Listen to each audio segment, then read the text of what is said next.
Hi friends, మీరు కనుక నా ఛానల్ని ఫస్ట్ టైం చూస్తున్నట్లయితే ప్లీజ్ సబ్స్క్రైబ్ చేసుకోవడం మర్చిపోకండి. ఈ వీడియోలో కనిపిస్తున్న వడ్డానం లక్ష్మీదేవి వడ్డానం. చూడ్డానికి చాలా బాగుంది, ఫినిషింగ్ బాగుంది, అంతా బాగుంది. ఈ వడ్డానం కాస్ట్ వచ్చేసి నాకు 1200 ఆర్ 1250 పడింది. కాకపోతే ఒక్కటే మైనస్, బ్యాక్ సైడ్ వడ్డానం పెట్టుకుంటాం కదా, అక్కడ అది ఇచ్చారు కదా, అది చాలా డెలికేటెడ్గా ఉంది. నా ఎంగేజ్మెంట్ రోజు 2-3 టైమ్స్ ఊడిపోయింది. దీనికోసం నాకు ఏమైనా సజెస్ట్ చేయండి. నేను దానికి ఏమైనా సెట్ చేయాలి అనుకుంటున్నాను. ప్లీజ్ కామెంట్ చేయండి మీకు ఏమైనా తెలిస్తే. దాన్ని ఎలా సెట్ చేసుకోవాలి ఏంటి అనేది. అంతా బాగుంది ఈ వడ్డానం. ఆ కిందన వైట్ అండ్ రెడ్ కలర్ పూసలు ఉన్నాయి కదా, ఆ పూసల వల్ల వడ్డానానికి మంచి లుక్ వచ్చింది.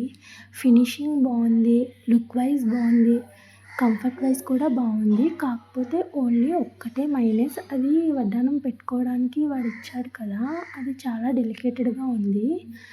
తర్వాత ఈ లాంగ్ హారం నేను మా లోకల్ షాప్లో తీసుకున్నా.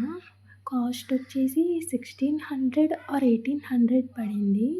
సేమ్ కాసుల పేరు ఉంటుంది కదా, అలానే ఉంది. కాకపోతే లక్ష్మీదేవి లాకెట్ వచ్చింది కింద, సేమ్ గోల్డ్ లానే ఉంది. నాకు చాలా బాగా నచ్చింది, లుక్ బాగుంది.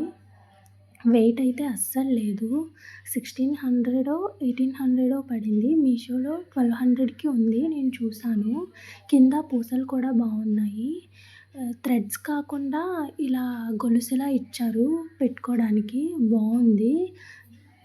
ఈ లాంగ్ హారానికి ఇయర్ రింగ్స్ కూడా ఇచ్చారు. సేమ్ లక్ష్మీదేవి అమ్మవారు లాకెట్ ఉంది కదా, సేమ్ అలానే, కాకపోతే చిన్న సైజు వచ్చాయి ఇయర్ రింగ్స్ అంతే. తర్వాత ఈ పాపిడి చైను నాకు 250 ఆర్ 300 పడింది. నాకు ఆ వైట్ పూసలు చాలా పెద్దగా అనిపించాయి పెట్టుకున్నప్పుడు, అంతేం నచ్చలేదు. ఆ పూసల వల్ల లుక్ పోయిందేమో అనిపించింది. మీ ఒపీనియన్ ఏంటో కామెంట్ చేయండి, మీకు ఎలా అనిపించిందో. ఈ చంపస్వరాలు కాస్ట్ నాకు 600 పడింది. ఈ చంపస్వరాలు నాకు చాలా బాగా నచ్చాయి, పెట్టుకున్నప్పుడు చాలా బాగుంది. తర్వాత ఈ పూసలు ఉన్నాయి కదా కింద, ఇవి కూడా బాగున్నాయి. మీరు కనుక నా ఛానల్ని ఫస్ట్ టైం చూస్తున్నట్లయితే ప్లీజ్ డూ సబ్స్క్రైబ్ ఫ్రెండ్స్.